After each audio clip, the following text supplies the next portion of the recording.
Hello दोस्तों, कैसे हैं आप सबका स्वागत है मेरे चैनल करियर पिक्सल पे। तो दोस्तों, पिछले वीडियो में हम लोगों ने एसएसटी के सीटेट के लिए 180 क्वेश्चंस कर लिए थे और आज हम जो है सो 181 नंबर क्वेश्चन से करने वाले हैं। तो अगर उससे पहले आप लोगों ने मेरे चैनल को सब्सक्राइब नहीं किया है तो चैनल को सब्सक्राइब कर लीजिए और बेल आइकन को ज़रूर दबा लीजिए और हो सके तो वीडियो को लाइक ज़रूर कर दीजिएगा, थोड़ा सा मेरा हेल्प हो जाएगा। तो चलिए बिना किसी देरी के बढ़ते हैं क्वेश्चंस की तरफ।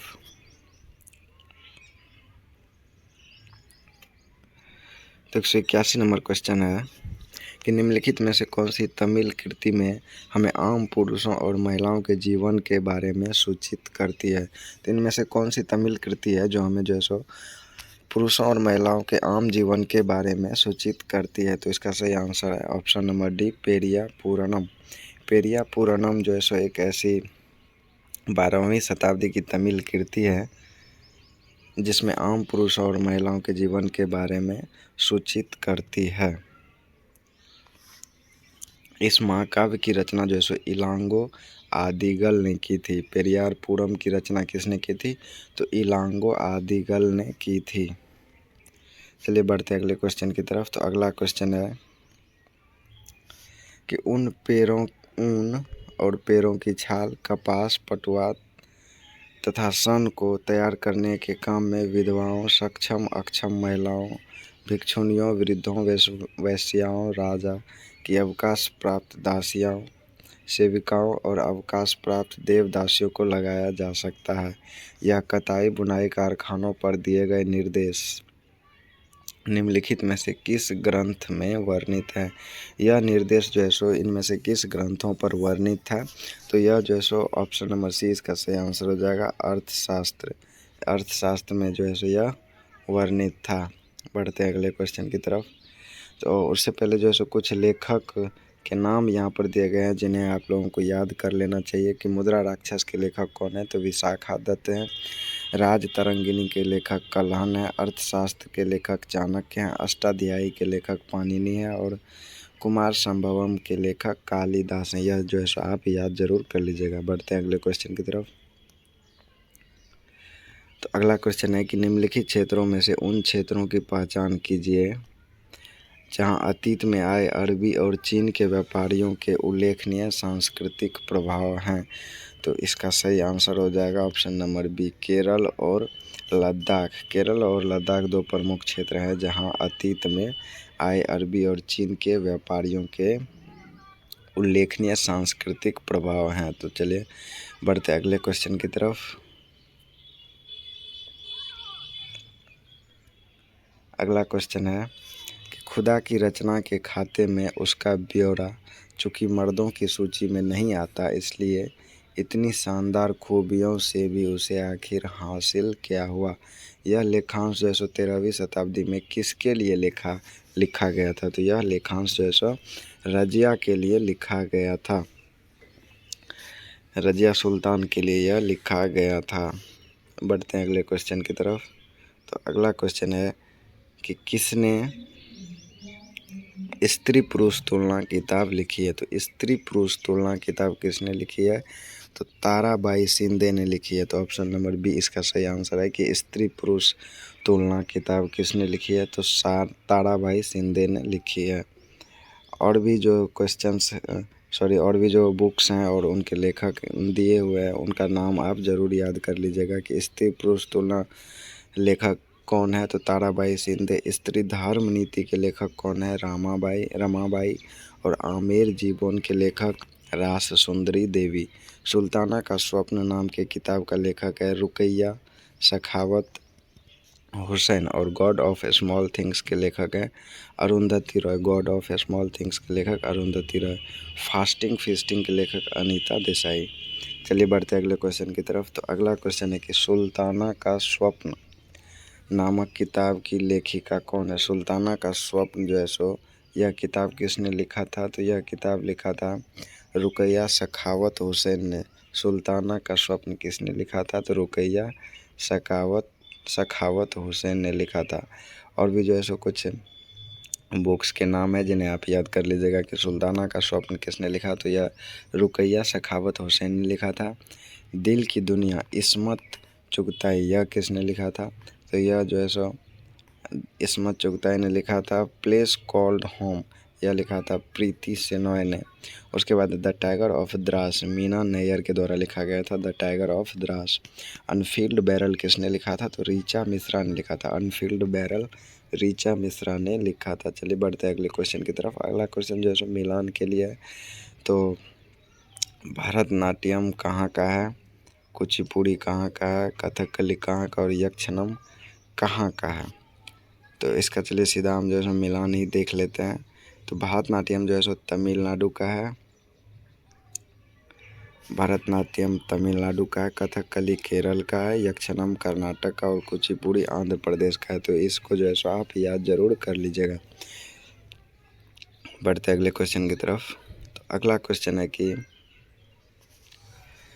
शूरवीरों एवं वीरांगनाओं के बारे में भव्य लंबी रचनाएं हैं तथा इनमें देवताओं से संबंधित कहानियां भी सम्मिलित है। यह कौन सी ग्रंथ है? तो यह जो है सो महाकाव्य है, जिसमें शूरवीरों और वीरांगनाओं के बारे में भव्य एवं लंबी रचनाएं हैं तथा इसमें देवी देवताओं से संबंधित कहानियाँ और कथाएं भी सम्मिलित हैं। तो यह जो है सो महाकाव्य है। चलिए बढ़ते अगले क्वेश्चन की तरफ। तो अगला क्वेश्चन है कि आमार जीवाड़ी एक डैश के अनुभवों का विवरण करती हुई एक आत्मकथा है। तो आमार जीवाड़ी किसके विवरण करती है? जो एक आत्मकथा है। तो आमार जीवाड़ी एक गृहिणी के अनुभवों का विवरण करती है, गृहिणी के अनुभवों का विवरण करती है, जो एक आत्मकथा है। तो राम सुंदरी देवी 200 वर्ष पूर्व पश्चिम बंगाल में पैदा हुई थी, जिनकी यह जीवनी है। आमार जीवाड़ी जो गृहिणी के अनुभवों का विवरण करती है। तो ऑप्शन नंबर सी इसका सही आंसर हो जाएगा। बढ़ते अगले क्वेश्चन की तरफ। तो अगला क्वेश्चन है कि निम्नलिखित में से कौन सी क्षेत्रीय भाषा का प्रयोग उपमहाद्वीप के सरकारी अभिलेखों में सबसे पहले हुआ था? तो इसका सही आंसर हो जाएगा Malayalam. Option number c, Malayalam का उपयोग जो है सबसे पहले क्षेत्रीय भाषा मलयालम है, जिसका उपयोग उपमहाद्वीप के सरकारी अभिलेखों में सबसे पहले हुआ था। तो चलिए बढ़ते अगले क्वेश्चन की तरफ।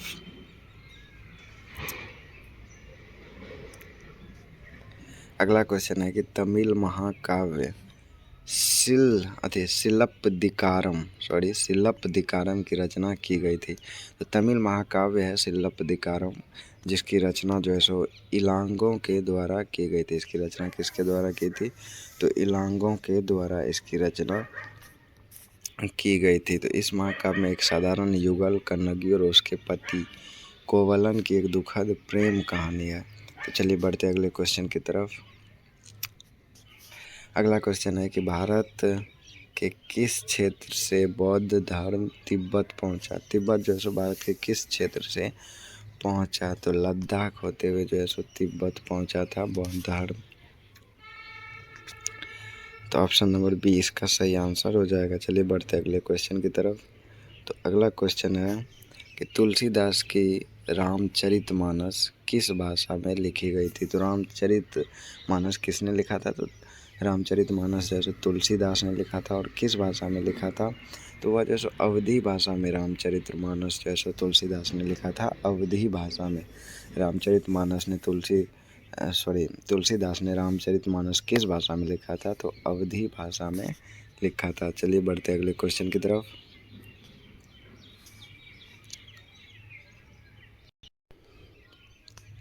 तो अगला क्वेश्चन है कि कथन और क्या कौन सा सही है और कौन सा गलत है। तो आज से लगभग 2000 साल पहले चरक नाम के एक वैद्य पैदा हुए थे। उन्होंने कहा था कि मनुष्य के शरीर में 360 हड्डियाँ होती है। बिल्कुल सही है, चरक ने ऐसा कहा था। चरक एक वैद्य हुए थे जिन्होंने ऐसा कहा था। दांतों के जोड़ और उपास्थियों के संयोजन से चरक इस संख्या पर पहुँचे थे। जी हाँ, ये भी सही है। तो कथन ए और बी दोनों सही है। तो ऑप्शन नंबर ए इसका सही आंसर हो जाएगा कि कथन ए और बी दोनों सही है। बढ़ते अगले क्वेश्चन की तरफ। तो अगला क्वेश्चन है अल हिंद किताब को किसने लिखा था? तो अल हिंद नामक जो किताब है उसे किसने लिखा था? तो अल हिंद किताब को अल बैरूनी ने लिखा था। तो ऑप्शन नंबर बी इसका सही आंसर है कि अल हिंद किताब किसने लिखा था। तो अल हिंद किताब को अल बैरूनी ने लिखा था। चलिए बढ़ते हैं अगले क्वेश्चन की तरफ। अगला क्वेश्चन है कथन कौन कौन से सही हैं। सही पूछा गया है, तो सही देखते हैं कि कौन कौन सा सही है।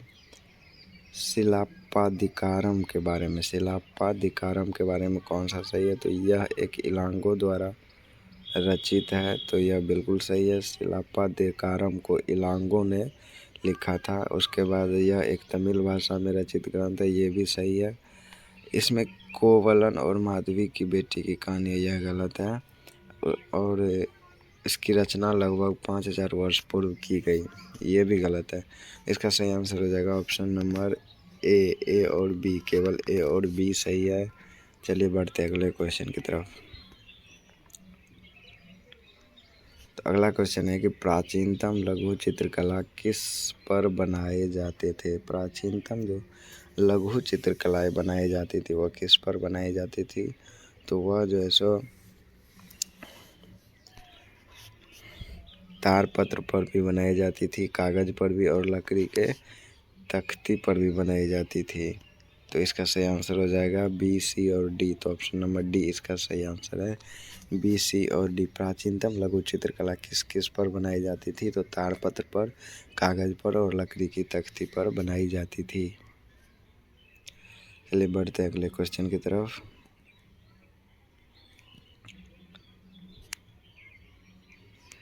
अगला क्वेश्चन है कि बंगाली एक क्षेत्रीय भाषा के रूप में विकसित होने के कारक हैं। वाणिज्यिक समझौते, राजनीतिक समझौते। तो बंगाली जो है एक क्षेत्रीय भाषा के रूप में विकसित हुआ है, इसका क्या कारक है। तो इसके कारक हैं ए और बी दोनों हो जाएगा।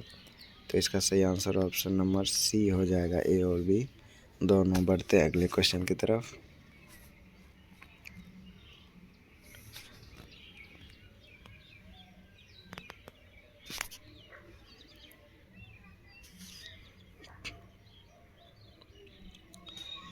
अगला क्वेश्चन है कि शिक्षा मौखिक थी और गुरु शिष्यों की आवश्यकताओं के अनुसार निर्धारित करते थे कि क्या पढ़ाना है। छात्रों को अलग अलग कक्षाओं में नहीं बांटा जाता था। गुरु छात्रों के अधिगम के स्तर के अनुसार से छात्रों के समूह से शैक्षिक आदान प्रदान करते थे। तो इसके बारे में बताना है कि इनमें से कौन सा ऑप्शन जो है इसके लिए सही है। तो एक ए में है कि शिक्षा का आदान प्रदान अव्यवस्थित है, यह बिल्कुल गलत है। दूसरा है कि प्रणाली लचीली है, बिल्कुल सही है, क्योंकि लिखा गया है कि अलग अलग कक्षाओं में नहीं बांटा जाता था, लेकिन विद्यार्थियों के हिसाब से उनके आवश्यकता अनुसार निर्धारित करते थे कि क्या पढ़ाना है। तो लचीली ज़रूर थी। उसके बाद है कि प्रणाली स्थानीय ज़रूरतों के अनुकूल है, ये भी सही है। शिक्षक छात्रों को अपने विचार प्रकट करने की अनुमति नहीं देते, यह बिल्कुल गलत है। तो ऑप्शन नंबर बी और सी सही है। बी और सी किस में, तो ऑप्शन नंबर बी में है। तो ऑप्शन नंबर बी इसका सही आंसर हो जाएगा।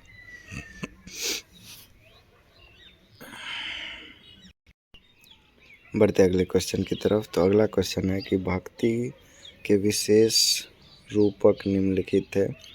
कोई भी किसी भी जाति का, लिंग का, अमीर गरीब व्यक्ति भक्ति का अनुसरण कर सकता था, बिल्कुल सही है।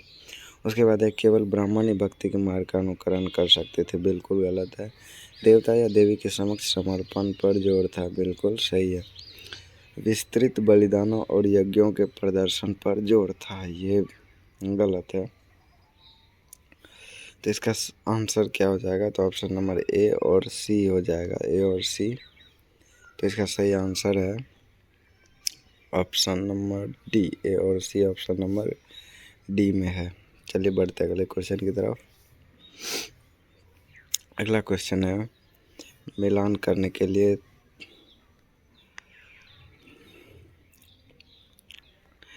कि मेघदूत के लेखक कौन है। तो मेघदूत के लेखक जो है सो कालिदास है, तो एक का 4 हो जाएगा। उसके बाद है हर्षचरित के लेखक बाणभट्ट हैं, तो बी का 1 हो जाएगा। उसके बाद आर्यभट्टियम के लेखक जो है सो आर्यभट्ट हैं, तो इसका सी का 2 हो जाएगा और उसके बाद बचा सुश्रुत संहिता, तो इसके लेखक हो जाएंगे सुश्रुत। तो ऑप्शन नंबर कौन सा है, तो ऑप्शन नंबर ए इसका सही आंसर है। बढ़ते अगले क्वेश्चन की तरफ। अगला क्वेश्चन है, निम्नलिखित में से कौन सा मध्ययुगीन भारतीय काल को समझने का प्राथमिक स्रोत है। तो मध्ययुगीन भारतीय काल को समझने का प्राथमिक स्रोत जो है वह सूरदास की साहित्य लहरी है। तो ऑप्शन नंबर डी इसका सही आंसर हो जाएगा। बढ़ते अगले क्वेश्चन की तरफ। अगला क्वेश्चन है, आप 18वीं सदी में दिल्ली से मुगल कलाकारों के पलायन के बाद चित्रकला की एक नई विधा के उत्थान पर परियोजना कार्य की योजना बना रहे हैं। आप छात्रों को किस चित्रकला की जानकारी प्राप्त करने के लिए कहेंगे। तो इसका आंसर हो जाएगा ऑप्शन नंबर बी कांगड़ा चित्रकला। बढ़ते अगले क्वेश्चन की तरफ। तो अगला क्वेश्चन है कि मध्ययुगीन समय में विविध प्रकार की सांस्कृतिक अभिव्यक्तियाँ थी जो पूरे भारतीय उपमहाद्वीप में फली फूली। तो सोचिए 1 और 2 की वस्तुओं को हमें सुमेलित करना है।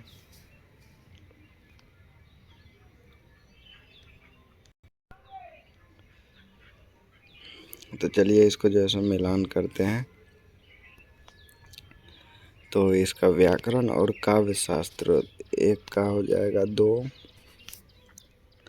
उसके बाद है कहानी सुनना। तो कहानी सुनना जो है सो कथक कहलाता है, तो इसका हो जाएगा 3। सी का हो जाएगा विशिष्ट शैली, इसके घराने हो जाएंगे और लघु चित्र रस मंजरी। तो इसका आंसर क्या हो जाएगा, तो इसका आंसर हो जाएगा ऑप्शन नंबर बी। तो क्या है जो है वो मिलान जो है सो आप इसे याद जरूर कर लीजिएगा। बढ़ते हैं अगले क्वेश्चन की तरफ।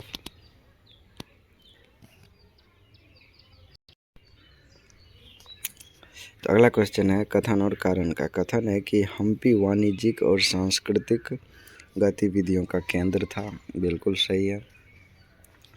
उसका कारण दिया हुआ है कि हम्पी के बाज़ारों में मूरों जो मुस्लिम सौदागरों के लिए सामूहिक रूप से प्रयुक्त नाम होता था और चेटियों और यूरोपीय व्यापारियों का जमघट लगा रहता था। तो इसका कारण बिल्कुल सही है। तो ऑप्शन कौन सा सही हो जाएगा, ए और आर दोनों सही है और आर एक ही सही व्याख्या करता है। तो ऑप्शन ए इसका सही आंसर हो जाएगा। चलिए बढ़ते अगले क्वेश्चन की तरफ। तो अगला क्वेश्चन अगले चैप्टर नए सम्राट और नया साम्राज्य से है। तो अगला क्वेश्चन है कि राजा हर्षवर्धन के दरबारी कवि बाणभट्ट ने उनकी जीवनी हर्षचरित निम्नलिखित भाषाओं में से किस में लिखी थी। तो बाणभट्ट ने जो है सो हर्षचरित लिखा था और किस भाषा में लिखा था, तो संस्कृत भाषा में लिखा था। तो हर्षचरित किसने लिखा था, तो हर्षचरित बाणभट्ट ने लिखा था और संस्कृत भाषा में लिखा था। हर्षचरित को बाणभट्ट ने संस्कृत भाषा में लिखा था। बढ़ते अगले क्वेश्चन की तरफ। तो अगला क्वेश्चन है कि मराठा सेना एक ताकतवर सेना थी जिसने प्रायद्वीप में मुगलों को चुनौती दी। सैनिक अधिकांश रूप से किस समुदाय से आने वाले व्यक्ति थे। तो सैनिक जो है अधिकांश वह आते थे कुनबियों के समुदाय से। तो ऑप्शन नंबर ए इसका आंसर हो जाएगा। मराठा सेना के अधिक सैनिक जो है सो कुनबियों के समुदाय से आते थे।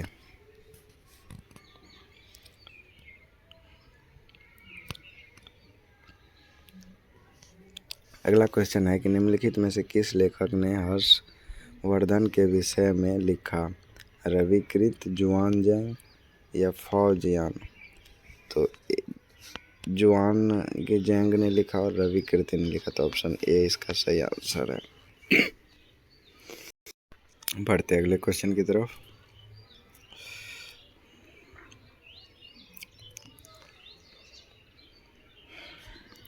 अगला क्वेश्चन है कि निम्नलिखित में से किस व्यवस्था के अंतर्गत सिखों ने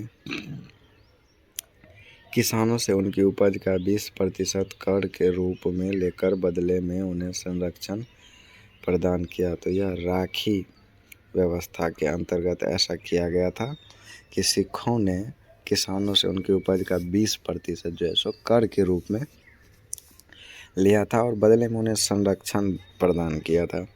तो आज के लिए दोस्तों हम जो है सो यहीं तक रखते हैं। 30 क्वेश्चन आज हो चुका है और इससे आगे जो है सो मेरे चैनल पर आपको वीडियो मिलता रहेगा। तो प्लीज़ करके आपसे रिक्वेस्ट है कि वीडियो को लाइक ज़रूर कर दीजिए और चैनल को सब्सक्राइब कर लीजिए। और अगर आपने पिछला वीडियो नहीं देखा है तो वो वीडियो भी जाकर ज़रूर देख लीजिए। मिलेंगे अगले वीडियो में, तब तक के लिए थैंक यू, धन्यवाद।